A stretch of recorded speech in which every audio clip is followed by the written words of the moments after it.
Hey everyone, welcome to another video. By the time you see this, I'll have hit my 1-year anniversary on YouTube, and I wanted to do a special video to talk about basically everything I've learned in metal casting, what brought me here, and everything just related to the business that I've started. But I was basically just kind of first getting involved in metal casting, like starting off just melting down stuff and pouring it into ingots, starting like very simple basic sand casting. So a little bit of history as to how I even got into it in the first place. So I have a wide range of experience in science in general.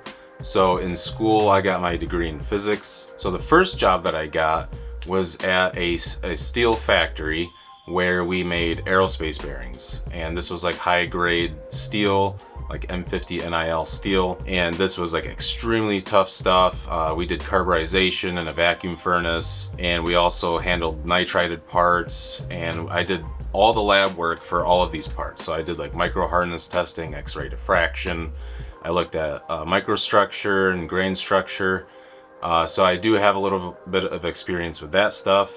And then after that position, I worked at a nickel-based super alloy factory. And I was the raw materials engineer there, where I basically like purchased material. I managed the flow of the material throughout the entire factory, as well as like the recycled stuff. So I had to send like the scrap and stuff to a sister company, have it remelted, and then sent back. I also drafted up my own different alloys and stuff there. I have a wide range in melting, but it wasn't until I started actually watching other YouTube videos that actually piqued my interest in at-home metal casting, because I honestly didn't even think that it was really a thing that you could do. I didn't really like think about it. I just thought about like all the factory work. I didn't think about like, oh, I could do this stuff at home. And then I watched Big Stacked casting, and he kind of like opened my eyes as to what kind of possibilities there are. He's a pretty big YouTuber, so chances are if you're watching my videos, then you've probably seen or at least heard of him before. But watching those videos, I was like, oh my god, I could just do this stuff at home. And so I started kind of tinkering around with it, doing some research, looking into it, and then I started getting into scrapping first because I didn't have any material to work with, so I started scrapping stuff. A little after that, I saw he was doing like a promotion for the Devil Forges, and so I made my first purchase on a Devil Forge, and that was only like $300 or something for the whole kit. And you get like the furnace, the crucible, the tongs, you get the whole 9 yards. And so it's very easy to just kind of get up and start melting. And so it's very, very easy, simple, and cost effective, you know, relatively, to get started in actual metal casting, at least with just like ingots and simple forms like that. Then the next step above that was sand casting. So with sand casting, I made my first upgrade from just doing basic ingots and stuff to more complicated shapes, like crosses, two-dimensional shapes. I started doing like Christmas ornaments. Anything that was really just two-dimensional, I was trying to see if I could cast. I even tried doing three-dimensional stuff very early on, starting off with like one of my mom's little mini cast iron frying pans, which there was a lot of failures there, but I mean, that's how you learn. So a lot of the time that I first started in metal casting, and still a lot of time that I spend now, is in experimenting, trial and error, testing things out, because metal casting is one of those things where you're not really open to a whole lot of like information that's specific to you. Because the thing with metal casting is that there's so many variables that affect it, and each person kind of has their own setup and their way of doing metal casting, which I'll talk about that a little bit as well, and how everything that I do is pretty different and why it's been such a challenge. But the thing that got me into sand casting was just, again, trying to upgrade. So I made my first purchase with Petrobond sand, which I just got on Amazon, which it's a little bit pricier when you start getting into the consumable aspect of metal casting. But once you have like a bulk supply of it, it takes a long time to kind of burn through it. Especially since I don't do sand casting that much anymore now that I do investment casting. But it does last quite a bit, and then some people even go the green sand route where you can mix together like sand, clay, and water and make like your own sand casting material. I didn't go that route because I had a hard time in my local area finding just the clay to use. I tried searching everywhere and I couldn't really find any. And I didn't want to spend all that time having to mold the sand every single time, because I was doing it a lot at that point. And so I just bit the bullet and bought some Petrobond. But you can go that route if you want to go cheaper, which I'm going to do a whole nother video on how to do cost-effective sand casting as well, because I feel like that's worthy of a video. That's kind of what I like to make my whole metal casting thing about, is trying to save money. So this is my display shelf here.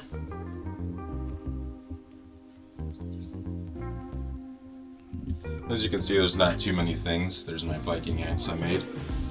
This is the very first copper ingot that I ever made. And so I feel like that's worthy of being on the shelf. And here's the first ever sand cast that I did, Scorpion's kunai. Very good first sand casting, I would say. And then I went up to like the Skyrim dagger, the radiation symbol, I was doing the throwing knives, I did the Triforce. Here's some bronze crosses that I first got into. The knives and the daggers I only really started after I got comfortable doing stuff like this, like these more just two-dimensional shapes. Here's a lot more of the two-dimensional shapes that I would do.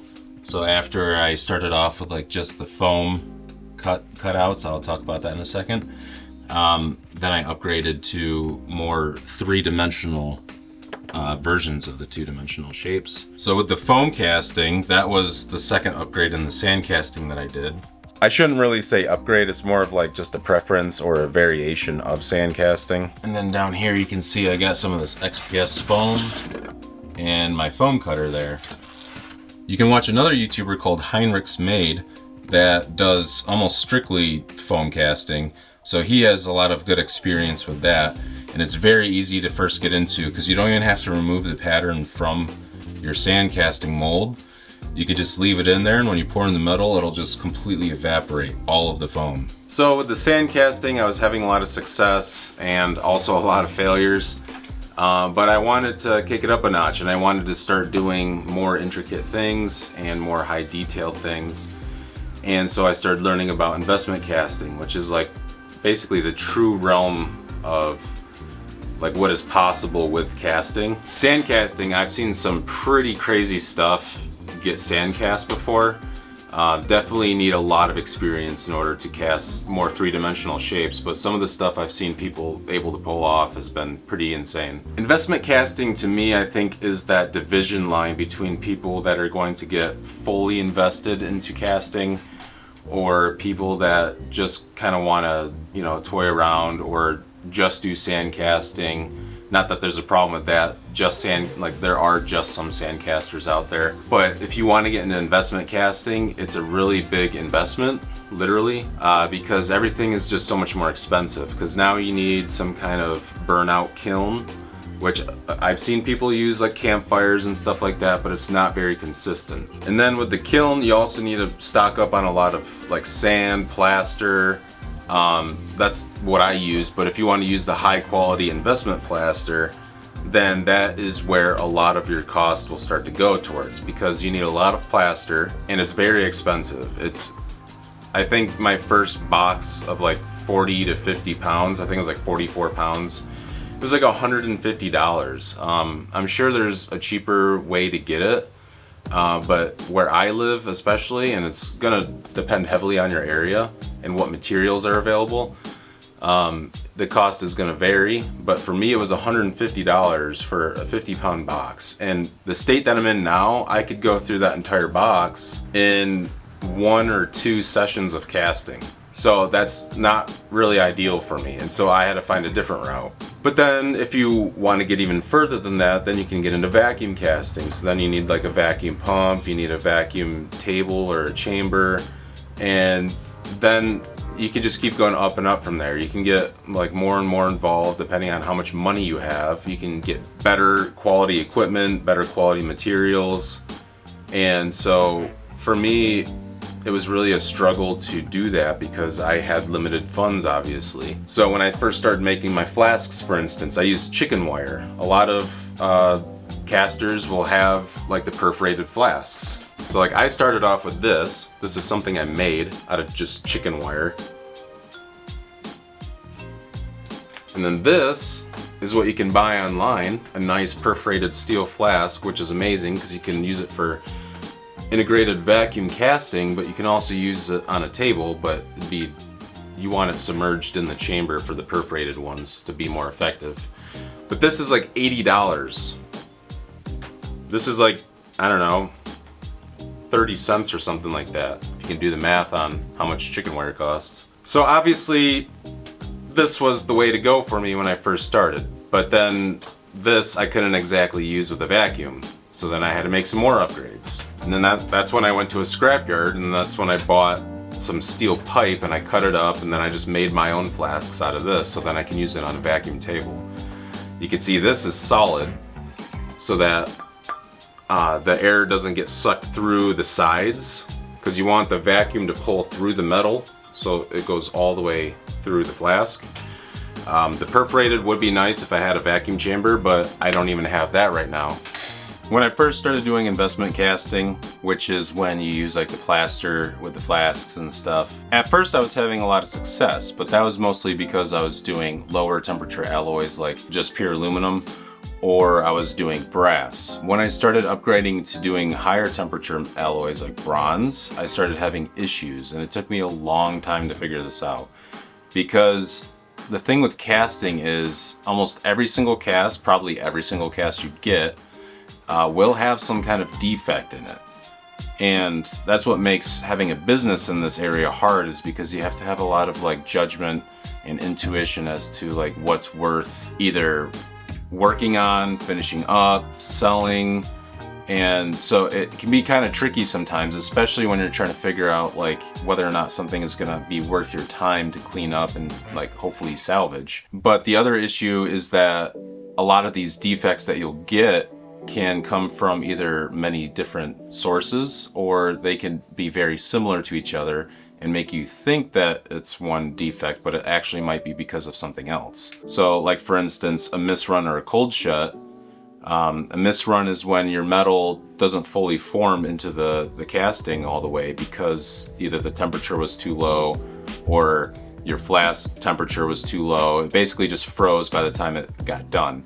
But then a cold shut can be when two streams of metal try to join together and they can't join properly because of either like some oxide layer between them, an air pocket, or because they both froze right there, or they could have been different temperatures and just not joined because of that.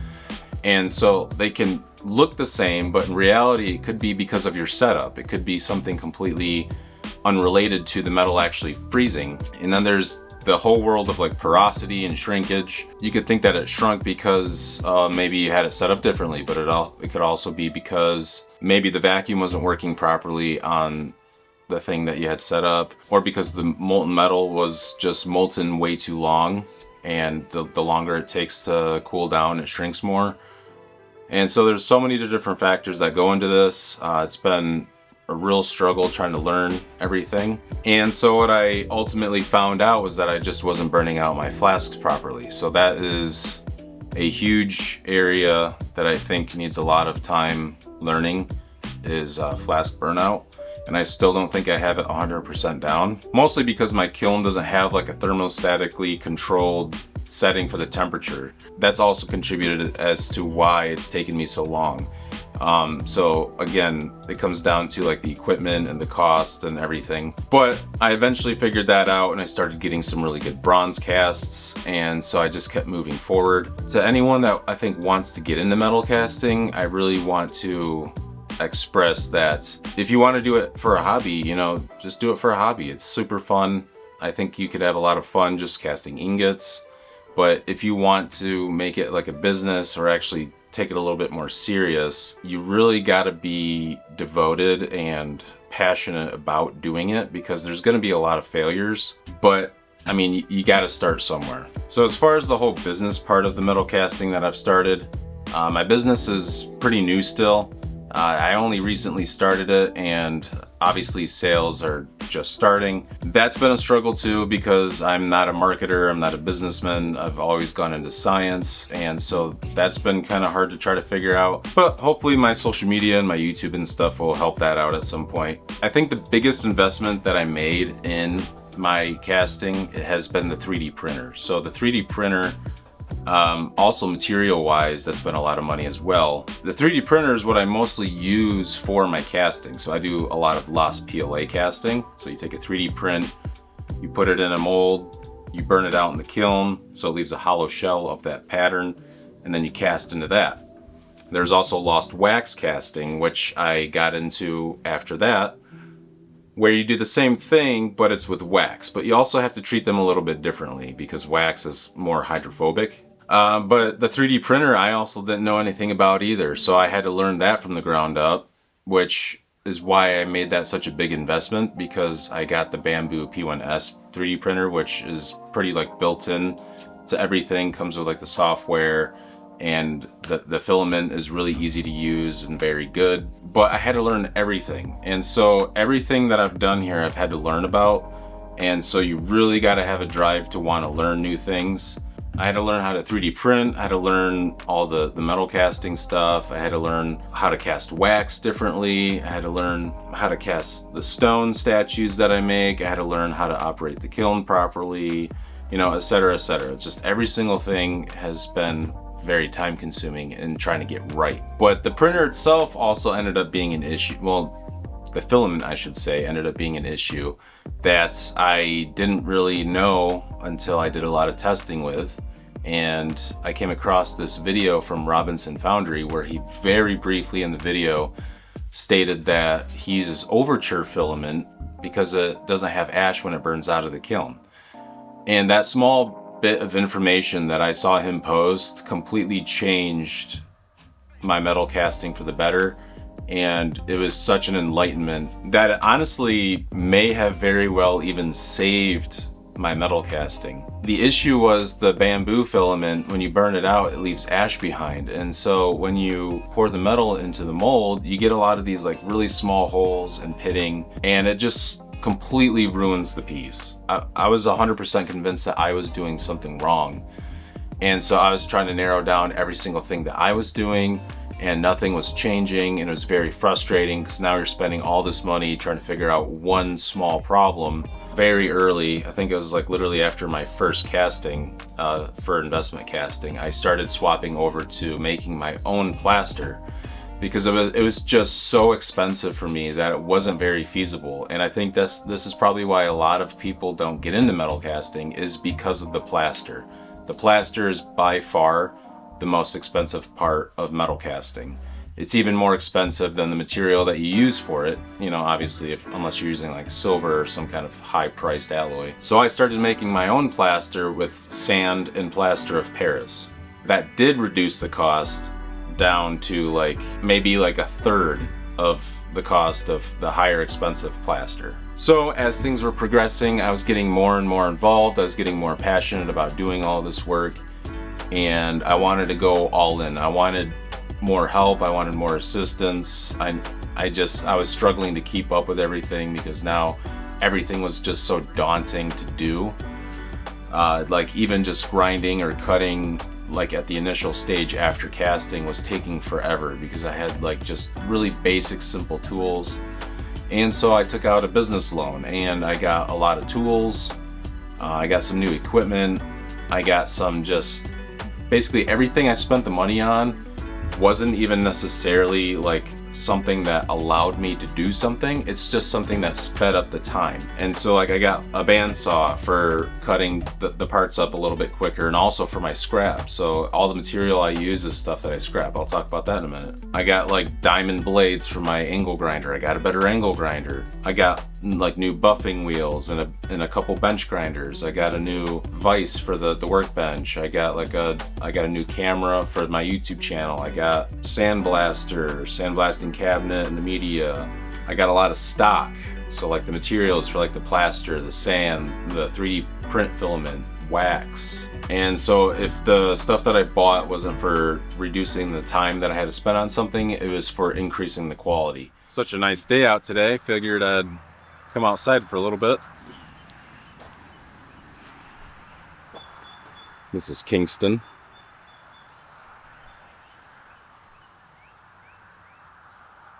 Sure you've seen him in a couple videos by now. He likes to just hang out with me outside. Doesn't ever go in the front yard or anything, just hangs out back here with me. But for anyone willing to get into metal casting, I think that there are a lot of options available for you. I think for some reason a lot of people like to gatekeep metal casting. So my advice for anyone willing to get into it is to start the same way I did, because I didn't know anything about it as well. I mean, I knew some stuff about metallurgy and obviously the metals and alloys and casting and the science behind it, but I didn't know much about actually doing casting myself. Again, most of the time I was either in a lab or working in an office. I wasn't necessarily up at like the crucibles and watching the melts and handling the melts, stuff like that. And also my first job was mostly with steel. Basically, if you want to get into casting, just first invest in a forge. You can even build one yourself out of a propane tank. There's plenty of available videos online showing you how to make your own forge or like mini foundry. But don't feel like you can't do this yourself. It's actually not that difficult. Obviously, safety is a big concern, so make sure you're wearing the proper safety equipment. I always make sure I wear at least some kind of like goggles, safety glasses, a face shield. I always wear something over my eyes. But overall, I'd say my metal casting journey has been pretty fun. I've only gotten more and more interested in it as time has gone. It has been very stressful at times. It has been very expensive at times, but I feel like it's been very rewarding. Not only because of the stuff that I make and the gifts that I give, but also because I'm taking junk off the streets and scrapping it and I recycle. If you guys have any questions about anything metal casting related, anything that I've talked about in this video, just leave a comment down below and I'll make sure to respond. I respond to almost every single message that I get. But that's it for the video, guys. Be sure to check out any of my other videos. I have tons of different content on here. Anything from how-to doing stone casting, to silicone mold making, making my statues, doing different alloys. But thanks for watching, and I'll see you guys in the next video.